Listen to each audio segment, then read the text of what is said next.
everyone. This is Mark Weiss, and today I have Nick McHenry, co-owner, co-founder, CEO of OneShop Retail, and I'm glad to have you here. I'm going to call you Mr. Energy because I get a kick out of all your LinkedIn clips, and I just think you do a great job informing and entertaining. Thanks so much, Mark. I'm so excited to be here. Yeah. The reason I'm glad to have Nick today is I'm just to talk about the importance of clienteling. And Nick, why don't you start a little bit with your background and how you evolved into the business you're in today, because I think it's an important business and I think you provide a valuable service. I don't mean this to be a commercial, but in a sense, I think it's important that we understand how relationship building is to independent retail, and that is one of the key differentiators between what independent retailers do and other retail. Yeah, absolutely. So my career before I started OneShop was I worked for major luxury brands such as Giorgio Armani and a couple other Italian brands as a wholesale distributor. So with that job being in luxury, I spent a disproportionate amount of time in brick and mortar stores doing trunk shows and going to stores to talk to the salespeople to literally sell the product. And one of the things that was a trend for the 10 years I did the job was stores would always say, it's business is up or business is down, oftentimes based on foot traffic, which was always a pain point of mine to be like so tied to this thing that you thought you couldn't control, which is foot traffic. And when we started OneShop, we started to look at this metric and what was really affecting that, where you weren't just the slave to whether you had foot traffic or not. And the one thing that was consistently performing to drive foot traffic in store was controlling it through relationships, through clienteling. So being able to build a deeper relationship with your clientele so you are at a higher level of service than just simply them walking in and buying something off your shelves. And we built the platform off of that thinking, okay, there's this technical divide, because when we started, so much of that was still done manually off of the associates' own phones. There was literally nothing else besides who do I have on my phone and who can I text or call today. So we figured if we could actually enable you with technology, we could allow you to build a wider audience and a wider relationship base through, taking that one-to-one relationship and distributing it across your entire client base. So that was pretty visionary, right? Because you're really conquering one of the, the number one complaint that retailers have about business. There's never enough traffic. So you're really taking control of that number one issue or challenge that they're faced. Yep, exactly. And how's that evolved? I mean, what have you seen as a result of, how many years it's been a couple of years since you started this, right? We are on year 5 now. Wow. So what, over the course of time, what have you seen change? Or, I mean, you've gone through COVID, you've gone through COVID resurgence. Now we're back to, a more normal operating scenario than we were, before COVID, or similar to before COVID. So what's been the evolution that you've seen? Yeah, so the evolution that we've seen, I would say the original thesis of the business hasn't changed at all. The deeper and better relationships you have with your customers, the more often they shop, the better your business is, the less you have to rely on other uncontrollable sources like foot traffic. But what we've seen evolve in the 5 years we've been in business is, everyone's heard of sort of like the 80-20 rule, which is like, okay, 20% of my customers drive 80% of my business. What we've found is if you do that number, 20% of your customer base is actually a pretty huge number. It's usually, for most businesses we work with, like 1,000 customers or maybe even hundreds of customers. What we find is actually your VIPs, so oftentimes it's actually like 2% of your customers do 10% of your business, which is a more indicative metric than 20% to 80%. So it's like a very tippy top. So what we found is even stores that we work with now, we started with luxury, obviously, as a customer base, but we work with now like even pet stores or gift shops that have a lower price point that still have these, high-end VIPs. And so they can still give them a higher level of service than the rest of your customers to drive lifetime value. And then taking it one layer deeper than that, according to your B and C tier customers, if you will, oftentimes you can't reach them personally. So what we've found is if you can, the other side of things, just basically email marketing saying, hey, everybody, we have new stuff in our store. But there's this big middle ground where it could be one-to-one, but it could still feel like one-to-one with very personalized communication through your marketing channels. So even just segmenting your list down to say, hey, Mark, I know you bought this size of jacket before and this brand. We have new product in store that is your size in the brand that you like. So kind of doing this combination, we've really seen as the magic formula as a combination of one-to-one for your VIPs and then really personalized marketing for the rest of that sort of middle sector. Yes. So I'd like to go down that route a little bit, but before we do, I'd like you to just define in your words what clienteling is. Sure. You did this wonderful clip in LinkedIn, I think during the holiday season, and it was fun, and you got a lot of likes from it. So I know it was really well. A lot of people, agree, and I do too. But if you could just talk about, the deeper relationship, what clienteling is, how you define it, how you nurture it in your business. Yeah, so it's a great question, and I've got it. Over the years, I've changed my perspective on this. I think as an industry, especially people who do clienteling, we actually use too loose of a definition. People would just say, every customer who shops my store is a client. Like I use this word client for just anybody who shops at my store. And I clientele, anytime I'm communicating with them, I'm clienteling them, which is not necessarily true. Just telling your customers in mass, like oftentimes we'll have associates that will just take a copy and paste message and say, we have new stuff in our store, come check it out. I wouldn't define that as clienteling. The way I would define clienteling is it actually starts in the store itself before the relationship after. So it's an understanding of your customer. I know that you live in Arizona. I know that you like these brands. I know that you have kids and they do this and this. And because I know these things as a customer, I can then communicate with you in the store and outside the store at a deeper level than just somebody who walks in. To me, that's the definition of clienteling, is being able to take that actual real relationship and be able to use retail to sell you stuff, but obviously to actually have the relationship come first before the selling. We have this saying inside of our company that we call the wedding rule. And basically that's the extreme side of clienteling, which is how likely are your customers to invite you to their wedding as a salesperson? So that's the most extreme. And we've had many, many, many associates literally be in the wedding of some of their top clientele, be the maid of honor or be in the bridal party. And that's the extreme, is they started as a customer, they became a client, and then it got so far that I'm literally invited to their wedding. We are friends now, far beyond any, let's say retail relationship I might have had. So that there's degrees of your willingness to extend yourself to your client or your customer.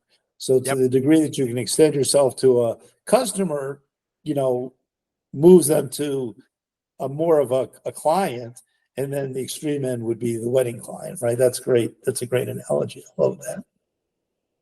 So what percentage of a store's customers should be clients in your definition? So we look at it as not a percentage, actually. It will become a percentage in your business. The reason that we look at it is, and we've learned this over the last 5 years, Mark, is there's this number called Dunbar's number that is 150 people is essentially the amount that our brain can sustain when it comes to real relationships. And a deeper relationship means like I know enough about you that's not just your name and what you do. I actually know like your families and your wife's name and what you do and stuff like that. But think about it. You have 150 spaces in your brain. That includes your family, your kids, your relatives. So you really only have this very tiny window. So the way that we do our math, let's just loosen it a little bit. The way that we do our math of who are the clientelable customers is at most the amount of associates you have times 150. And whatever percentage that is, that's really like your addressable market of potential clientelable customers. And then the remaining, you have to have some other relationship with them that's not traditional clienteling. Right. So, but there's only so much capacity to really manage 150 customers anyways, right? Because, what's the average? Have you noticed a change in frequency of customers and the amount that they spend based on the depth of the relationship? Yeah, absolutely. I mean, it's really linear, like the customers that have the deepest relationship shop the most often and spend the most. And then you can kind of go down from there. we traditionally see, and this is kind of averages, that in a store, 150 might be the widest range, but we see that an average like sales associate can really build a deep relationship with between 30 and 50 customers at most. Mhm. And then the next 100 are sort of like a pseudo relationship. Like I know enough about you to maybe recommend what you might like, but it's kind of a pseudo relationship. And then post 150, they basically don't know anything about you. They know a little bit maybe, or maybe they remember what you bought, but that's it. So is there a commonality in, retailers are always looking to hire people. Matter of fact, I was just on the phone with a retailer, they need, an extra body in each store. And so is there a certain personality type that really works well, or people that you would look to hire if you owned a store, you're working to train somebody on your system, what that person would look like? So I am going to give an answer that maybe you're not expecting to this. So That's good. the number one indicator that we find with success in clienteling is actually not the sales associates. It's the store manager or the person managing the sales associates. That is the number one indicator. Like, because they're also going to hire the person most likely, but having a store manager that can set expectations and inspire their staff to want to build deeper relationships, that is the number one indicator of success in clienteling in a store. Of course, if you go deeper down, I mean, honestly, from a sales associate perspective, we haven't seen a formula that's just like, this is the type of person, they're outgoing, they build relationships. We have some people who I would call very introverted that have incredible client relationships. They're not like the person you'd go to a restaurant or whatnot that'd be talking to everybody, schmoozing in the room, not at all how they are. But we also do have salespeople who are very outgoing, that are kind of like your car salesman type folk, but have amazing customer relationships. So I would say, but the one strand of all of this is people who are willing to actually go the extra mile to build the relationship. Hiring people, we've had a harder time, I would say, hiring just an average person that worked at a retailer where they just say, hey, can I help you? And haven't actually, changed their mindset to go from this one-time purchase of, hey, what can I help you find today? To, I want to actually genuinely learn about you. So I think it's mindset, I would say, is the number one thing for a salesperson. So how much does compensation play into that? It's a great question. We definitely find that obviously commission roles are you're directly tying the value to the salary, right? So if you're commission, I'm going to make more money if I can build deeper relationships. That being said, it's less than we had expected. And what I mean by that is we had thought for a long time, you could never have people clienteling in non-commission stores. No way. Like it has to be tied to their commission. Why else would they build client relationships unless they were directly tied to their compensation? That is not proven true. There are many, many motivated non-commissioned salespeople. You definitely want to incentivize them through like store sales goals or, games, stuff like that. You don't want to just not incentivize it.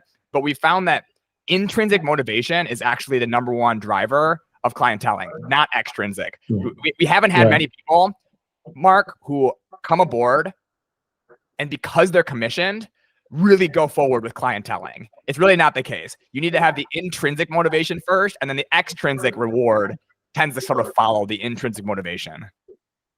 Right. They are integrated, but they go hand in hand. Yep. So that makes sense.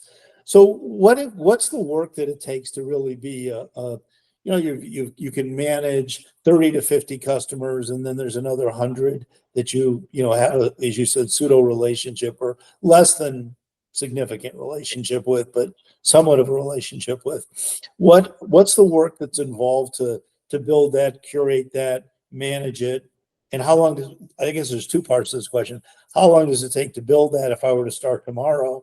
And number two, how long, what's the work that's involved to get that to happen? And you're saying, how long does it take if you're starting tomorrow for me to build a client book from zero to whatever that is? So it's a really, really good question. I would say the way that we approach this is clienteling is like fitness. And the reason we say it's like fitness is you get fit by doing little bits of action consistently over a long period of time. The way that you get fit is to exercise for 30 minutes a day, every day, forever.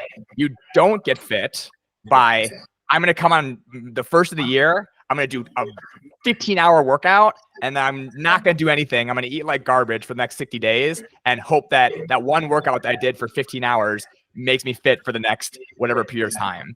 So we tend to see just on averages, if you're a brand new associate, it usually takes like a 3 to 6 month ramp period, we would say on average, to build a foundational client book. That being said, you can get a good client day one, because it starts the minute a customer walks in. They could come in, they spend an hour with you, you take your time, you understand who they are about you, and you can get a client day one. We tend to find that the biggest fall off rate of building a client is you have to have that good in-store experience. Otherwise, you're never going to have a client. You can't build a out-of-store experience. Like, you can't just help them and then try to build an out-of-store relationship. Hey, Mark, it's Nick. Like, how is everything? You have to first have that great experience. Then, right. So, sorry, go ahead. I was just going to say, but then you also can't ignore them in the post-sale. You need to have both. So to build a client book, you have to have that first great store experience. And we tend to find that on average, having, let's say, somewhere between 2 to 4 follow-ups over the next 2-3 months is really where you take it to the next level. Because ideally they come in again, but I've had a follow-up purchase touch base, and then I've had maybe a 30-day, potentially hey, we got something new in store. That's where the magic really happens. So if I had a store and I implemented your process, is it really a selling process, or is it a technology process, or is it both, or is the store responsible for how the clienteling is handled? What's that look like? Yeah, it's definitely a combination of both. With the technology side is really there to make it super easy and streamline who's being reached out to and about what. That's really the number one thing is, okay, you don't have to work anymore. Most of our customers come in and they used to be pulling lists out of their point of sale, handing them out to people, having them highlight which customers they've called. That's what the technology does a really good job at. But technology cannot replace the actual relationships you're building in store. If you don't have any relationships with already in store, the technology is not going to do anything. It's just going to exacerbate something that's already not having a good foundation. So you need to have that component first. So that comes training, like you said, hiring, making sure people are motivated. And then the technology basically makes it super easy to engage your customers in a personal way by bringing in, hey, here are all your customers that haven't shopped in 30 days and were your VIPs before. Here are people that, you have a new trunk show for this brand. Here are people that have bought this brand in the past that may want to be invited to this trunk show. So it helps inform some of the process, but you still need to have those relationships. Right. So you had mentioned, running customer lists and so forth. So the way you get information is, I guess you're integrated to all the different POS systems. So there's kind of a handshake there. Yep, POS and e-commerce. We try to get as wide of a customer profile as possible, so you can see very easily, what marketing messages they're getting, what their data is from the point of sale if they shop online, and so on and so forth to inform your outreach. And that also applies, by the way, to one-to-many communication, not just one-to-one. When you send your email to people, is it personalized, or is it just a blast email to everybody? Right. So you're sort of also, are you a CRM as well? Absolutely. Yeah. I mean, we're absolutely a CRM as well. So the CRM is sort of the foundational element where if I go to a customer profile, I can see what they bought. I can see what sizes they wear. I can see what their preferences are, what marketing communications. And then the clienteling side is the outreach itself. Like, how do you pull a list easily to give your sales staff the ability to do customer outreach? Right. So is there a relationship between outreach and sales? Absolutely. I would say the one thing that we are continually surprised by is there's a linear relationship with the amount of customers you can engage to sales. Like, literally, and by the way, these are good messages. I'm not talking about bad messages. There's no relationship. Just I sent 1 million blast messages out to customers. Why are my sales not going up? But when we look at good, authentic connections, literally the more often that's happening, sales just linearly grow. Like, our most successful stores are the most active. It's not the more messages you send, the more customers you engage personally, the more your sales grow. Right. So I think a lot of retailers, personalize the relationship in terms of messaging, and they become timid about reaching out to customers too much and too frequently. What's your thoughts on that? My thoughts are, we have almost never had anybody get to that point. Like, if you're concerned about it, I can almost guarantee you haven't hit it yet. You know, like, because there's this fear across the board. Almost everyone has this fear of interrupting their customers too often. Your customers will, it's like any relationship, right? If I'm texting you, I kind of get a feel after a while, like eventually it's going to hit a point where I'm just texting you too often. I'll get a feel you're responding slower. You're not responding back as often. You just have to have that personal awareness. But we've never really met anybody that's pushed that limit where they're just contacting their customers too often and they're just getting complaints saying, why are you reaching out to me so much? Usually it's the opposite. Almost always, 99% of the time, you're under communicating with your customers and you're scared of over communicating, but you're under communicating. Right. Yeah, I'm so glad you said that, because if you're important in the customer's life, they really don't care, right? They want to hear from you because Yep. you're going to go to their wedding. And Yep. maybe that's the goal. You know, how many weddings can I go? Of course, I wouldn't be available to work on the weekends, but you know. And we also, I mean, Mark, one thing I want to add is I know that your audience is, and our audience as well, is heavily independent retailers. Our primary customer are independent retailers. And I would say to all the independent retailers out there, you have a leg up because they want to hear from you even more. If you were Abercrombie and Fitch, they're way more guarded customers. Like, I just don't want to hear from these big corporations. You don't have the relationship. But as an independent retailer, we've just surveyed this tons of times. You have such a leg up that they do want to hear from you as a local retailer. They want to support independent shops. They want to hear from you. So they have a bigger drive than most stores out there. So what have you seen in terms of increased profitable sales when people are really consistent about the clienteling, you know, month over month, year over year? Does it continue to grow? Do you plateau? What's that look like? Yeah, I mean, so in theory, it should never plateau because you should always be making new VIPs, right? If a new customer walks in today, they should become a VIP 18 months from now. You know, like if you make them we call it like a first-time shopper to a client to a VIP. You know, you go through that motions. You're always filling your pipeline.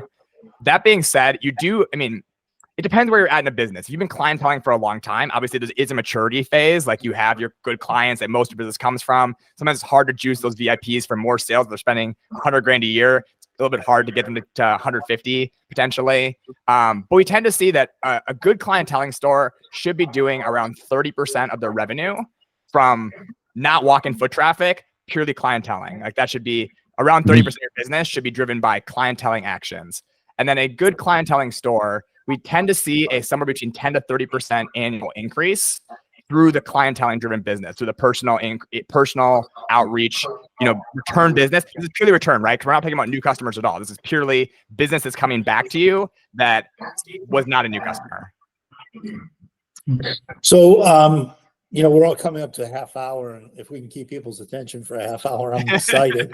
But you probably have everybody on the edge of their seat, which is good. So do you have any final thoughts or tips or ideas that you want to share that would, you know, tweak more interest and get people to be more involved in this process? And obviously, how do people reach you? Yeah, I mean, listen, we would love to. We're very involved. I mean, we want to understand your business because there is no one set formula that we can give you. There is no just like do this, then this, then this. Every business on earth should do that, and you'll succeed. So I mean, if you go to oneshopretail.com, you can schedule a demo directly with our team. We'll understand your business. We'll talk through how your vertical works, how your staff are doing it, understand what you may need, and kind of give a suggestion from there. But as a whole, I mean, whether you reach out to us or not, it's really, if you're not clienteling, doesn't matter what business you are, you definitely have VIPs that I know you know those VIPs. Every single retailer I've ever met can list out John and Susie and Sarah, their top 3 to 20, you know, people who are there all the time. I can almost guarantee you're under-servicing them. You should be thinking more about how often am I touching base with them? How am I serving them at a greater level and giving a very exclusive experience? Then secondarily to that is, a big mistake we see is taking this clienteling mentality and applying it to everything you do. So maybe not just your top 100 customers, but this idea of how do I treat my top 100 customers and how does that affect my email marketing? How does it affect everything else? Because I don't want to just treat my VIPs amazing. And we see the rest of the 98% of my customers, they just get broadcast emails. Like, I'm sending women's emails. I'm sending women, men's emails. Like, how do I take the mentality of I want to give you personal service in my store and apply it to all parts of my business? Even if it's 20,000 people, how can I still make you feel like we're here to care about you and we're always available? And that even includes like letting people know when they shop, hey, here's how you get a hold of us. If you have any problems at all, we're here for you, and really give those channels open. So, you know, I've written blogs before and brought up the idea of shift and lift.